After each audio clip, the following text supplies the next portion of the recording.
Heyo, a while back, I asked my audience how they felt about the idea of cancel culture. One of the top comments was, I feel like 85% of what people call cancel culture is just the consequences of someone being a bad person publicly, which for the most part is agreeable, because the big names that you think of when someone gets canceled are probably groomers, racist, or sexist. Did someone say gooner? Well, luckily, this video is sponsored by Bellesa. And you're in luck because my friends at Bellesa and I are teaming up to give away free toys or gift cards for toys to literally everyone who signs up to my giveaway below. Bellesa was kind enough to give me some of their best sellers to share with you, like their Below Pro Tornado Stroker, which is possibly the most advanced blowjob simulator out there. It rotates, thrusts, and vibrates all at once, and it's completely splash proof if you like to do your business in the shower. You can pick your speed, and it has such a lifelike texture, but it's just silicone, which is insane. Same with the Ultra Blow, like it thrusts and rotates but with 8 different modes total, and this chamber is actually clear so you can see it doing its thing. It's completely rechargeable, easy to control, but still very powerful and advanced for all the right reasons. But even if you don't have the right package, you can still get the same amount of satisfaction from their new Pebble Pro, which has suction, tapping, and licking modes. My favorite part is their interchangeable heads, making it customizable for whatever your needs are. And this thing goes for so long as well. And it's ergonomic, so no matter how long you go for, your hand won't cramp the next day. It's fully waterproof, rechargeable, and even comes in this super sleek little case, so nobody at the airport security will question you. The Air Vibe has a really discreet case too. Like, I literally thought these cases were for makeup or something. It's also surprisingly quiet and remote controlled, all for dual stimulation. It literally doesn't matter if you're single or not, thank God, because Bellesa and I are giving away free toys or gift cards for toys to literally everyone who signs up to my giveaway below. No catch or anything. Seriously guys, you have literally nothing to lose if you sign up. Thank you so much Bellesa for sponsoring, and thank you for not skipping the ad. Now let's get back on topic. The first person who replied to them generally disagreed by saying this is a very privileged take, because that all entirely depends on what being a bad person means, which is entirely dependent on who has cultural capital at the time. Guaranteed, at least some of your opinions are enough to have you labeled as a bad person in someone's eyes. Should you have your life upended and cast into turmoil just for that? While this reply is a little dramatic, I think this person is thinking about smaller creators or even people who aren't creators who have pissed off certain groups of people who now have to live with that community constantly attacking them for one bad take or action. You could still argue that if people do something to piss people off, they deserve the consequences. No matter what sticks and stones are thrown, words do still hurt people, and those who are hurt are allowed to retaliate with more words against you. But I think the issue that people have with cancel culture is that the consequences don't usually match the bad act or opinion. When bad things are broadcasted on the internet, they inflict mob mentality. One person says this is bad and will sometimes explain why, and more people jump on the bandwagon. The toxic gossip train, if you will. Another person replied to that comment and said, I don't think it's that complicated. Be kind, genuine, and thoughtful. It won't cause you issues. And again, I think this person and the people who like this comment were thinking of bigger names who've actually done objectively bad things, but I feel like that statement alone is too broad and way too positive for something like the internet, where people like to act like the world is exploding when people do or say something a little annoying, cringe, or distasteful. One of the more recent ones that I can think of is when Charlie Kirk died, and the only takes that I ever saw when the news was first released were like, oh my god, a guy died, that's so sad. That's never happened before, guys, especially related to politics. Nobody should ever die, guys, that's so sad. But the first one that I saw that didn't fall victim to performative grief was this content creator on Instagram who didn't want people to remember him as a good person and brought up a bunch of quotes and moments throughout his career as an example of why she didn't care that he died. Could she have been a little nicer about it? Sure, but I don't think the point of that video was kindly letting Charlie Kirk's fans know that she doesn't approve. Of course, she got a lot of backlash for her video, and she ended up getting doxxed and fired from her job due to Charlie Kirk's fans blowing up her boss's phone and demanding that she get fired. This was a part of a bigger trend where a lot of Charlie Kirk's fans went on a dox and get anyone who was less than devastated about his death fired spree. There was a website called Charlie's Murderers, or at least some variation of that name, that was trying to expose those who celebrated, criticized, or didn't express any sympathy for Charlie. I remember seeing a lot of conservative figures explicitly encouraging reporting people who celebrated or mocked Charlie Kirk's death to their employers in hopes to get them fired. Obviously, not everyone on that list ended up getting fired, but more than like 30 employers have reportedly fired or suspended employees over comments related to Charlie Kirk's killing. Some of the people who were listed have been doxxed, received harassment and death threats, and they fear for their safety. But as the saying goes, what did you expect? At least that's what a lot of people were saying as a response. Traditionally, cancel culture has been a label a lot of right-wingers use to describe left-wing online spaces criticizing, degrading, or calling for the deplatforming of right-wing personalities. So for this instance, a lot of people called it reverse cancel culture because it uses the same social punishment of doxing and mass reporting, but based on conservative values. I'm going to assume that some people believe that this kind of reaction to those being disrespectful was justified because the context involved a politically charged murder, not just an offensive opinion. That the people who were attacking others was just defending a murder victim's dignity, not enforcing ideological purity. Free speech, of course, but celebrating or even joking about a man's death?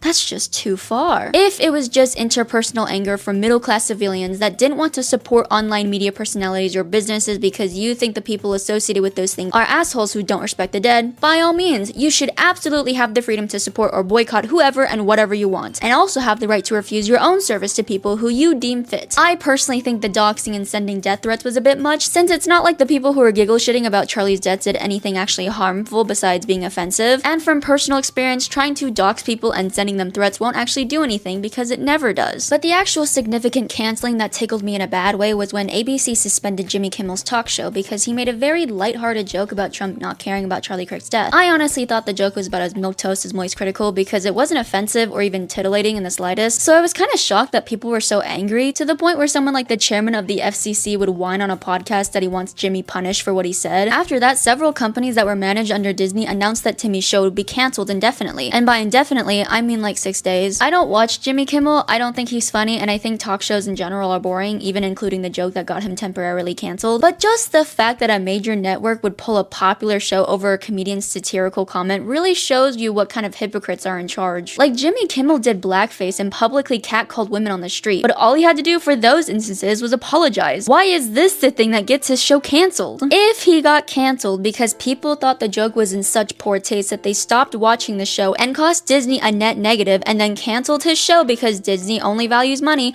then sure, at least it would have been the natural consequences when you piss off your audience, not pissing off a couple people that happen to have the ability to pull strings. A lot of people, including other creators, often mix up the terms canceling and just general backlash. The two words are related, but they're not interchangeable. The modern term cancel mostly started as a joke on Black Twitter and queer online spaces. People used to say you're cancelled as a unique way to say something like I'm done with you and I'm not going to support you anymore. But it was specifically a way to reclaim power from huge celebrities who seemed like they were untouchable from an audience perspective, like Kanye West or R. Kelly. The format of hashtags certain internet personality or celebrity is over party that shaped modern cancel culture began on Twitter stan communities, mostly with musicians and YouTubers. The first big one that I saw was the hashtag Taylor Swift is over party back in like 2016, but now it's more so just a thing that people are ironically into for fun, drama, or clout. Now, cancel culture is mostly a political term that's thrown around a lot, being used satirically or somehow seriously. Hasan has been canceled probably like 50 times at least throughout his entire online career, from his comment about America deserving 9/11 to the most current controversy of allegedly shocking his dog. I can't remember if I've ever talked about it publicly, but I don't like Hasan online personality. I do remember telling someone that, and they proceeded to agree and then send me a video by Ethan Klein detailing why he believes that people should stop supporting Hasan. Both Hasan and Ethan have made a lot of missteps in their careers, so I find it a little ridiculous that Ethan is the person to call out Hasan for being an irredeemable person when Ethan has almost the exact same amount of controversies as him. I swear, it's so frustrating when I see people fall for the fake morality politics surrounding Hasan that's completely started by creators who oppose him or political figures who don't like him just because he's pro-Palestine and Antifa. The creators that I've seen that use the word cancel either mean to dismiss criticism and make something seem like nothing, to make a situation seem a lot more bigger than it seems, or sometimes both. I can hardly take that word seriously anymore, since a lot of times whenever I see a creator that's like, people are trying to cancel me, Gen Z me bruh, and the canceling they're referring to is a small percentage of their audience not liking what they said or did. I saw a TikTok by a YouTuber that I religiously watch saying that people were trying to micro-cancel them because they said they weren't attracted to a character from the Date Everything game because the character looked like a kid. I am so chronically online that I can actually pinpoint exactly why they got backlash for this. That's not just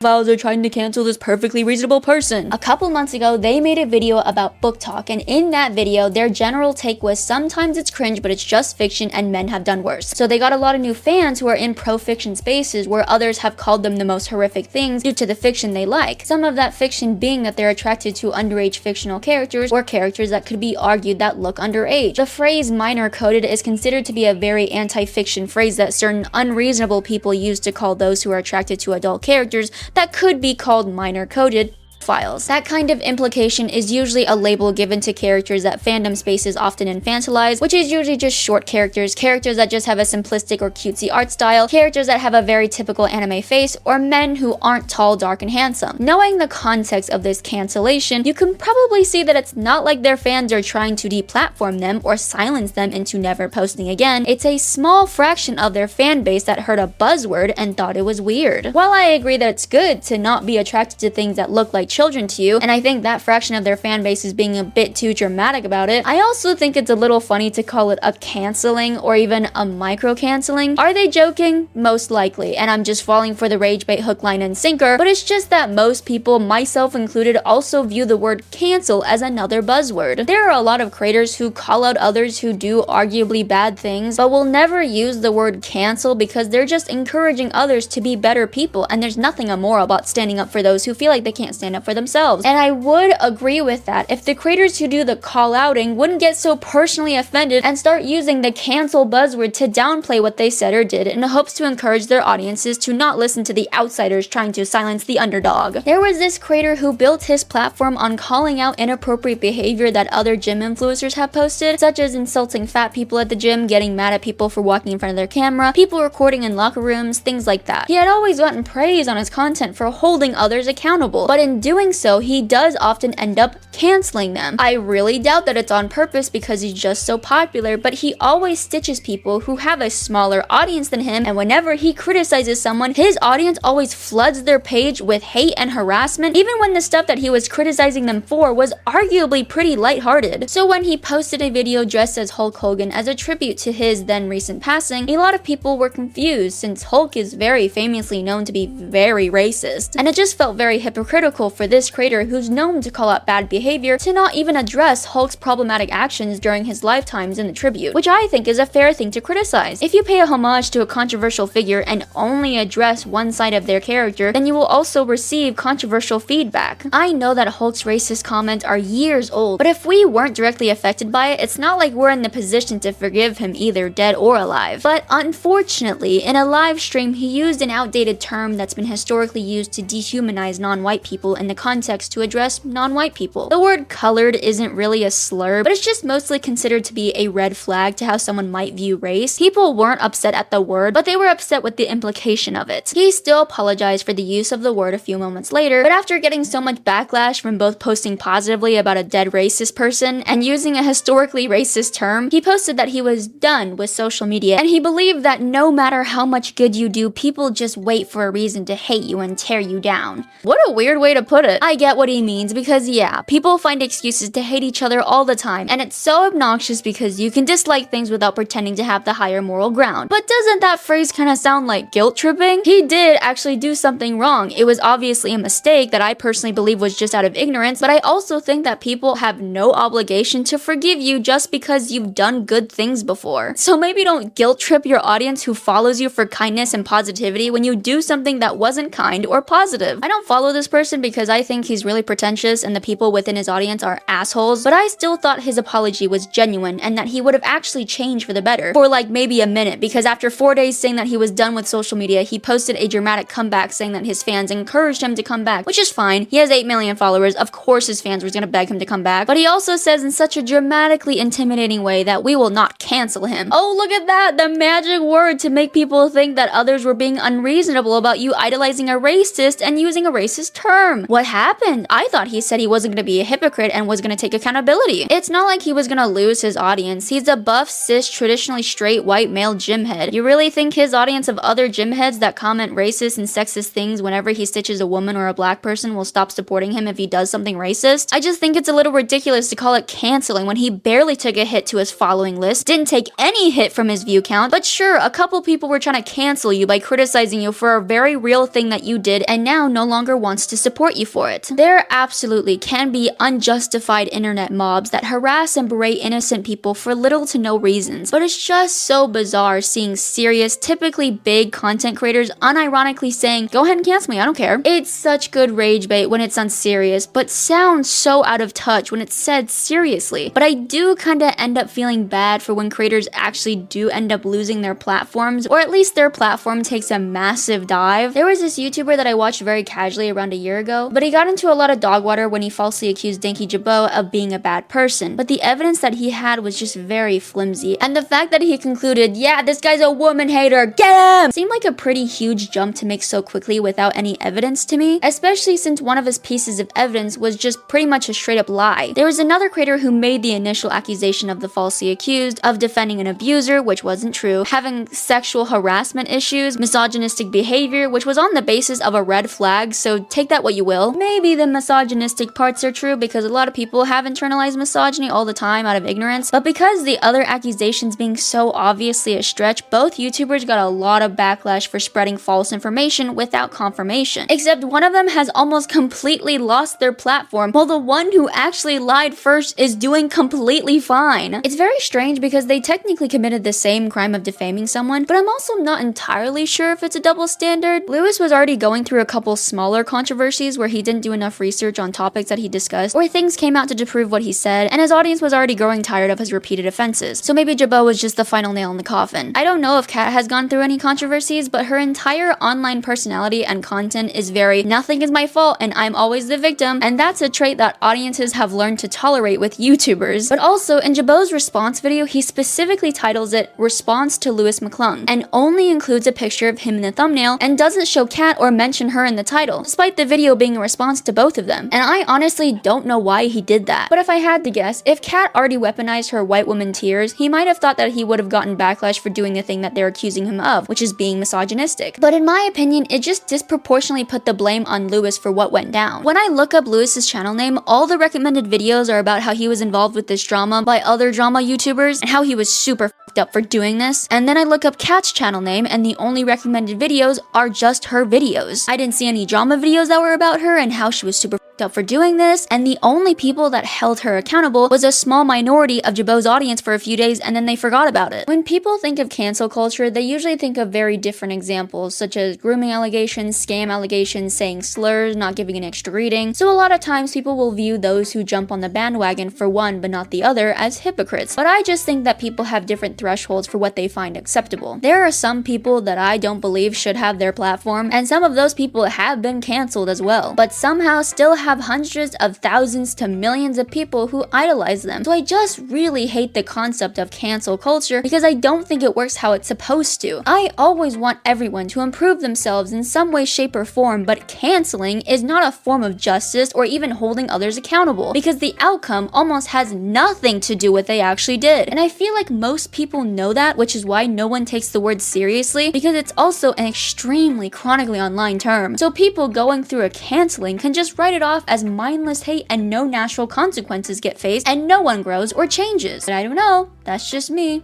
Laters.